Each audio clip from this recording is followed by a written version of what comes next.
بسم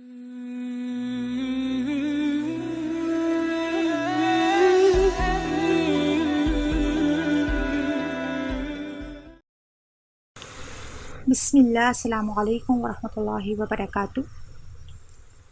ہم قرآن کب کب پڑھتے ہیں؟ اللہ سبحانہ وتعالیٰ سورۃ البقرہ آیہ نمبر 63 میں فرماتے ہیں وَإِذْ أَخَذْنَا مِيثَاقَكُمْ وَرَفَعْنَا فَوْقَكُمُ الطُّورَ، کہ جب ہم نے ان سے لیا پکا وعدہ اور اٹھایا ان کے اوپر کوہ طور کو، اور پھر کیا کہا؟ خُذُوا مَا آتَيْنَاكُمْ بِقُوَّةٍ وَاذْكُرُوا مَا فِيهِ لَعَلَّكُمْ تَتَّقُونَ، کہ لے لو، پکڑ لو جو کچھ اس میں ہے ساتھ قوت کے، اور یاد کرو، نصیحت پکڑو جو اس میں ہے اس سے، تاکہ کہ تم بچ جاؤ۔ بنی اسرائیل کو اللہ تعالیٰ نے پیغمبر بھیجے، کتابیں بھیجیں، لیکن وہ جب مان کے نہیں دیتے تھے، مان کے ہی نہیں دیا انہوں نے، ہمیشہ آپ پڑھیں گے انشاءاللہ آگے، تو اللہ تعالیٰ نے کیا کیا کہ ایک پہاڑ جو تھا کوہ طور ان کے سروں کے اوپر کھڑا کر دیا، اور پھر کہا کہ اب دیکھو، یہ تمہارے سر کے اوپر پہاڑ کھڑا ہوا ہے، اور اب تم وعدہ کرو۔ وعدہ لیا ان سے، پکا عہد لیا کہ جو کچھ اس میں ہے، جو کچھ بھی ہے، ما فی ہی، جو کچھ اس میں ہے، ایسا نہیں کہ بعض حصے کو لے لو اور بعض حصے کو چھوڑ دو، سب کچھ جو کچھ اس میں ہے اس کو لے لو، اس سے نصیحتیں پکڑو تاکہ تم بچ جاؤ، جہنم سے بچ جاؤ، برے انجام سے بچ جاؤ، دنیا کی ذلت اور رسوائی سے بچ جاؤ۔ تو انہوں نے دیکھا جب پہاڑ سر پہ کھڑا ہوا ہے تو انہوں نے کہا جی جی، ہم تو اس کو لے لیتے ہیں اور ہم تو اس کو پکڑ لیتے ہیں اور ہم سارے وعدے کرنے کو تیار ہیں اور اب ہم اس کو نہیں چھوڑیں گے۔ لیکن اس کے بعد پھر کیا ہوا؟ جیسے ہی پہاڑ ہٹا پھر وہ اپنی جگہ پر آ گئے، اور اسی وجہ سے یہ قوم جو بنی اسرائیل، جس کو اللہ تعالیٰ نے پورے جہانوں پہ فضیلت دی تھی، پھر ان کو اللہ تعالیٰ نے ذلت اور رسوائی میں ڈالا۔ آج ہمارا بھی یہی حال ہے کہ ہم نے اپنے قرآن کو، اپنی کتاب کو چھوڑ دیا ہے، اور ہم بھی اسی وجہ سے ذلت اور رسوائی میں پڑے ہوئے ہیں۔ اور ہم بھی کب پڑھتے ہیں؟ جیسے کہ ان کے اوپر جب پہاڑ کو اٹھا کر سروں کے اوپر معلق کر دیا گیا تو انہوں نے کہا جی ہم اب پڑھیں گے، اب لیں گے، اب اس کی نصیحتوں کو مانیں گے۔ آج ہمارا بھی وہی حال ہے کہ جب ہمارے اوپر پہاڑ جیسی مصیبتیں آ جاتی ہیں تو اس وقت ہمیں قرآن یاد آتا ہے، پھر ہم خود بھی نہیں پڑھتے صرف، بلکہ دوسروں سے بھی پڑھواتے ہیں، محلے میں انویٹیشن بھیجتے ہیں، جی آئیے ہمارے گھر بیٹھ کر قرآن پڑھیے، ہمارے گھر فلاں فلاں بات ہے۔ اور جو نہیں آتا اس کے گھروں میں جو ہے وہ بھجوائے جاتے ہیں پارے کہ آپ 8واں پارہ، 10واں پارہ، 20واں پارہ آپ پڑھ کے بھیج دیجیے۔ اور اللہ نہ کرے کسی کے ساتھ ایکسیڈنٹ ہو گیا،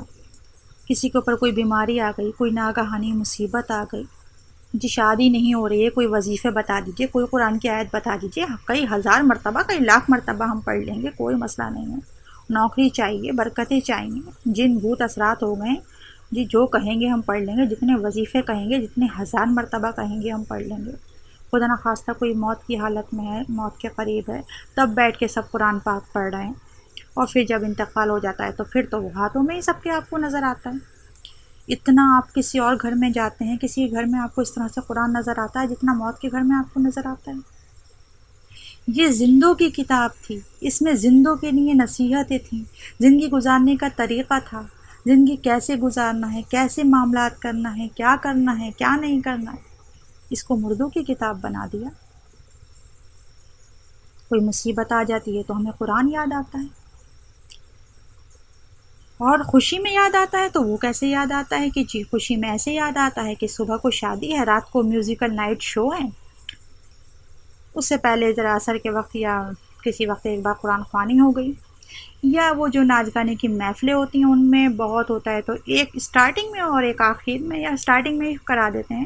کہ انہوں نے ایک ایسی نعت یا ایک ایسی قوالی یا ایک ایسا کوئی گانا جو قرآن یا اللہ کے اوپر ہے وہ پڑھ دیجئے، وہ سنا دیجئے، سنگر سے کہا جاتا ہے تو بس قرآن کا حق ہو گیا، اللہ تو دکھا دے کرشمہ قرآن کا، اس میں کا کوئی گانا وانا بج گیا اور قرآن کے سارے حقوق ادا ہو گئے۔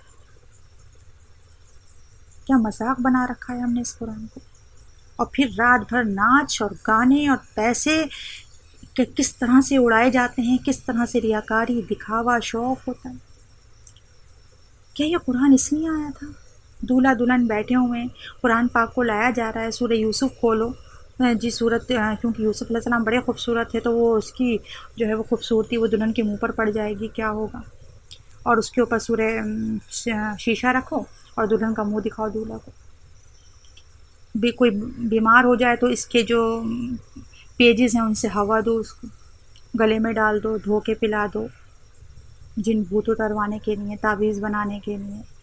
برکتوں کے لیے، دیواروں پہ لٹکانے کے لیے۔ کس لیے آیا تھا یہ قرآن؟ کیا ہم نے اس کے ساتھ رویہ کرا ہے؟ کیا ہم اس کا حق دے رہے ہیں؟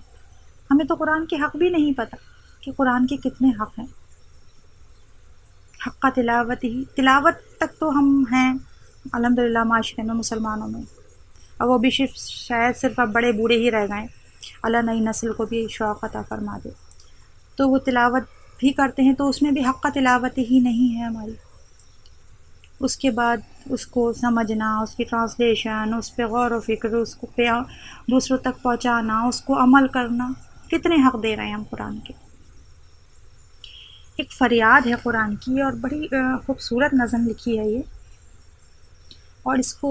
پڑھ کے واقعی میں بڑا افسوس ہوتا ہے کہ واقعی میں ہم نے قرآن کا کیا حال حلیہ بنایا ہے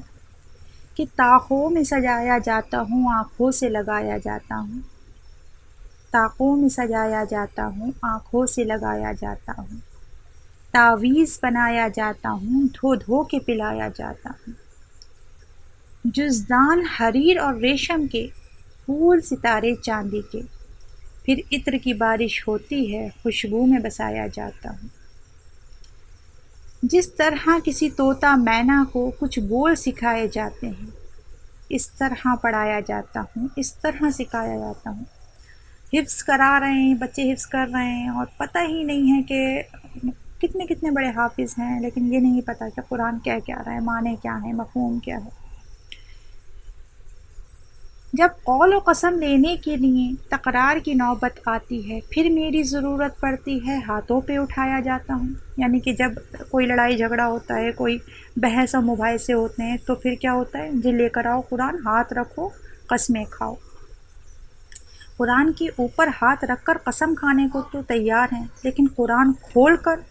اور اس کے حساب سے فیصلہ کرنے کو تیار نہیں۔ دل سوچ سے خالی رہتے ہیں، آنکھیں ہیں کہ نم ہوتی ہی نہیں، کہنے کو تو ایک ایک جلسے میں پڑھ پڑھ کر سنایا جاتا ہوں۔ قرآن پڑھا جاتا ہوتا ہے، ہر جلسوں میں آپ سنتے ہیں قرآن، لیکن کبھی ایسا ہوتا ہے کہ ہماری آنکھیں نم ہو رہی ہوں، ہماری آنکھ سے آنسو چھلک رہے ہیں، اور قرآن میں ہی آتا ہے کہ مومن تو وہ ہوتا ہے کہ جب اس پر اللہ کا ذکر آتا ہے اور قرآن کی آیات پڑھی جاتی ہیں تو ان کے دل کانپ اٹھتے ہیں اور ان کا ایمان زیادہ ہو جاتا ہے۔ کیا کبھی ہمارا ایمان زیادہ ہوتا ہے آیات سن کر، اللہ کا ذکر سن کر؟ نیکی پہ بدی کا غلبہ ہے، سچائی سے بڑھ کر دھوکہ ہے، ایک بار ہنسایا جاتا ہوں، 100 بار رلایا جاتا ہوں۔ یہ میری عقیدت کے وعدے، بڑی عقیدتیں ہیں قرآن سے، اس سے زیادہ تو کوئی چیز ہمارے لیے ہے ہی نہیں، مرنے مٹنے کو تیار ہیں اس کے لیے۔ قانون پہ راضی غیروں کے،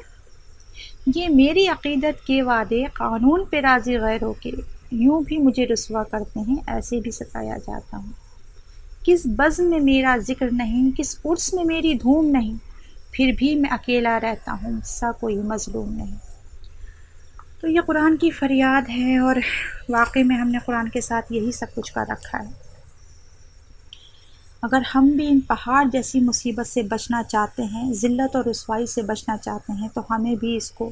مضبوطی سے پکڑنا پڑے گا، اور جو کچھ ہے اس میں وہ اس کو لینا پڑے گا، اس پہ عمل کرنا پڑے گا، اس کے ساتھ زندگی گزارنی پڑے گی،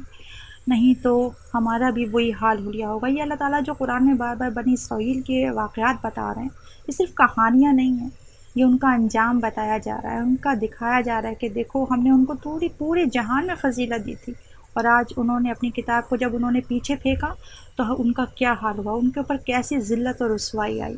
اللہ نہ کرے کہ ہم بھی وہی سب کچھ قرآن کے ساتھ کر رہے ہیں آج امت محمدیہ، تو ہم بھی اسی وجہ سے پوری دنیا میں جو ہیں وہ ذلیل و خوار ہو رہے ہیں۔ تو اللہ سبحانہ و تعالی ہمیں اس کا حق نبھانے والا، اس سے محبت کرنے والا، اس میں عمل کرنے والا